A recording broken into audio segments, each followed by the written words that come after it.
आप सभी का स्वागत है मेरे चैनल पे।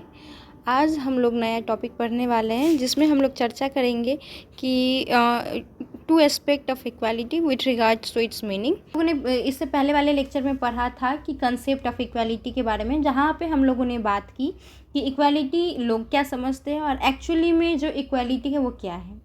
उसके बाद हम लोगों ने देखा कि कैसे जो कंसेप्ट ऑफ इक्वालिटी जो है वो लोगों के बीच में प्रचलित होने लगा और एक अहम बेसिक पिलर यानी कि एक पिलर की तरह काम करने लगा एक डेमोक्रेसी में। आज हम पढ़ने वाले हैं कि एस्पेक्ट ऑफ इक्वालिटी, जैसे टू एस्पेक्ट ऑफ इक्वालिटी है, जैसे कि एक है नेगेटिव एस्पेक्ट ऑफ इक्वालिटी और दूसरा है पॉजिटिव एस्पेक्ट ऑफ इक्वालिटी। इसको पढ़ने वाले हैं। पहले है कि नेगेटिव एस्पेक्ट ऑफ इक्वालिटी क्या है। By negative aspect of equality, we mean that negative aspect of equality से हम लोग ये समझते हैं कि समाज में या जो नेचर है वो जो है उसने सबको एक ही जैसा बनाया है, यानी कि एवरीवन इज़ इक्वल। इसीलिए सबके साथ क्या करना चाहिए, एक जैसा व्यवहार करना चाहिए, एक जैसा व्यवहार करना चाहिए और एक ही जैसा क्या होना चाहिए, उनके साथ ट्रीटमेंट भी होना चाहिए और उनको किसी भी चीज़ के लिए डिस्क्रिमिनेट करना चाहिए। ये डिस्क्रिमिनेशन किसी भी बेसिस, जैसे कि इंटेलिजेंस पे नहीं हो सकता है, एबिलिटी पे नहीं हो सकता, एजुकेशन पे नहीं हो सकता, कमिटमेंट पे नहीं हो सकता। यानी कि सभी को क्या होना चाहिए, एक ही जैसा राइट देना चाहिए और एक ही जैसा इक्वल फैसिलिटी देना चाहिए। लेकिन फेमस थिंकर एपिडेरल बोलते हैं कि ये जो स्टेटमेंट कहा गया है कि सभी लोग इक्वल हैं, ये बहुत ही गलत है, इरोनियस है, यानी कि इरर है। क्यों?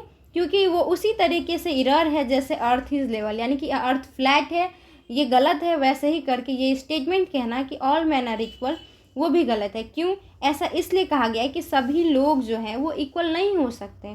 मे भी इंटेलिजेंस के बेसिस पे उनमें डिफरेंसेस है, एबिलिटी के बेसिस में डिफरेंसेस है, एजुकेशन के बेसिस पे डिफरेंसेस है और हम लोगों को इस बेसिस पे तो डिफ्रेंशिएट करना चाहिए। क्योंकि कोई भी कंपनी ऐसा तो नहीं कर सकती ना कि जिस इंसान के पास एजुकेशन ही ना हो, जिस इंसान के पास स्किल ही नहीं हो। क्या कोई अगर ऐसा कह दिया जाए कि आप डिफ्रेंशिएट नहीं कर सकते, तो हर ऑफिस को क्या होना चाहिए कि जो मेंबर पहले आता है उसको सेलेक्ट करना चाहिए उस हिसाब से।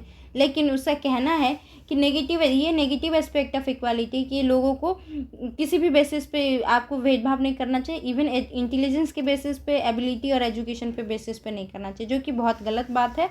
और इसीलिए इसको कहा गया है कि नेगेटिव एस्पेक्ट ऑफ इक्वालिटी है और ये जो है एक करेक्ट मीनिंग ऑफ इक्वालिटी को नहीं दर्शाता है।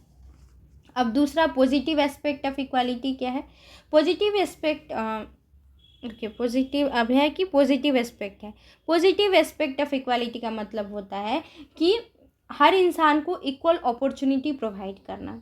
ऐसा नहीं कहा गया कि इक्वल ट्रीटमेंट करना, लेकिन बोला गया है कि हर इंसान को इक्वल अपॉर्चुनिटी प्रोवाइड करना ताकि वो इक्वली ग्रो हो सके। मान लो इक्वलिटी प्रोवाइड नहीं किया गया एक बच्चा है जो कि बहुत ही गरीब है, उसको खाने तक की सुविधा नहीं है, लेकिन कोई दूसरा बच्चा है जिसको सारी रिसोर्सेज पहुंचाई जा रही है, तो क्या होगा?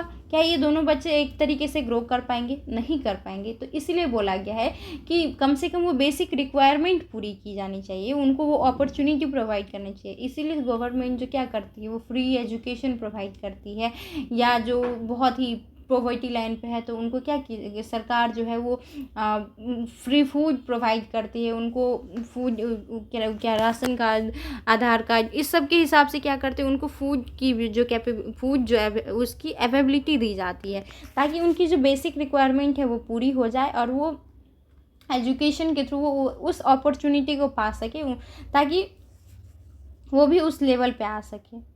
इसलिए कहा गया। बट दिस डजेंट मीन, अब इक्वल अपॉर्चुनिटी प्रोवाइड करना या इक्वल ट्रीटमेंट करने का मतलब ये नहीं है कि एक ब्रिक लेयर यानी कि जो ईंटा वाला काम करता है उस इंसान को सेम सैलरी दी जाए जो डॉक्टर और इंजीनियर को। क्योंकि यहाँ पे क्या होता है कि उस डॉक्टर की क्वालिफिकेशन जो है वो उससे ज़्यादा है, जबकि एक ब्रिक लेयर अनएजुकेटेड पर्सन है और उसमें वो कैपेबिलिटी नहीं है जो एक डॉक्टर में होगी। एक डॉक्टर बहुत ज़्यादा स्ट्रेस लेवल का वर्क करता है, वो किसी की जान बचाता है, उसके पास हाई लेवल ऑफ एजुकेशन है, क्वालिटी है, तो इस वजह से उसकी और इसकी सैलरी में एक वेरिएशन दिखता है। और क्या है, equality means that every individual should be given equal opportunity. Equality का मतलब ये है कि सभी लोगों को इक्वल अपॉर्चुनिटी दी जानी चाहिए उनकी एबिलिटी के हिसाब से और क्वालिफिकेशन के हिसाब से। इसका मतलब ये है कि एग्जाम्पल से मैं बताती हूँ कि जैसे कोई एक जॉब है, तो इसमें क्या होनी चाहिए, इक्वल अपॉर्चुनिटी होनी चाहिए। इक्वल अपॉर्चुनिटी कब होनी चाहिए, अगर उनकी क्वालिफ़िकेशन और उनकी एबिलिटी जो है वो सिमिलर है। जैसे कि अगर मेरी एलिजिबिलिटी है कि मैं ग्रेजुएशन कर चुकी हूँ और कि कोई ऐसा जॉब है जिसमें ग्रेजुएशन की एलिजिबिलिटी है, अगर मैं भी एलिजिबल हूँ और वो भी एलिजिबल है ना, क्योंकि मैंने भी ग्रेजुएशन किया, उसने भी ग्रेजुएशन किया, तो उस दोनों हकदार है कि उसको वो जॉब मिले। बिकॉज मैं किसी स्पेसिफिक कम्युनिटी से बिलोंग करती हूँ, या मैं भी हो सकता है मैं फेयर इन कलर हूँ, मैं दूसरे रेस से बिलोंग करती हूँ, वो दूसरे रेस से बिलोंग करता है, इसलिए एक को जॉब मिला और एक को जॉब ना मिले, तो ऐसा नहीं होना चाहिए। वही कहा गया है कि अगर उनकी कैपेबिलिटी और क्वालिफिकेशन सेम है तो उनको इक्वल अपॉर्चुनिटी मिलनी चाहिए। यानी कि इक्वल फाइट में हो सकता है, मैं भी जो मेरिट निकाल ले वो फिर जीत जाए ना, उनको जॉब मिल जाए, ऐसा हो सकता है। Everybody should be given equal ways for the same job and the basic need of every individual should be fulfilled. यानी कि पॉजिटिव एस्पेक्ट में यही कहा जा रहा है कि उनको इक्वल वेजेस मिलना चाहिए और उनकी जो बेसिक नीड है कम से कम वो पूरी होनी चाहिए। ये पॉजिटिव एस्पेक्ट ऑफ इक्वालिटी है।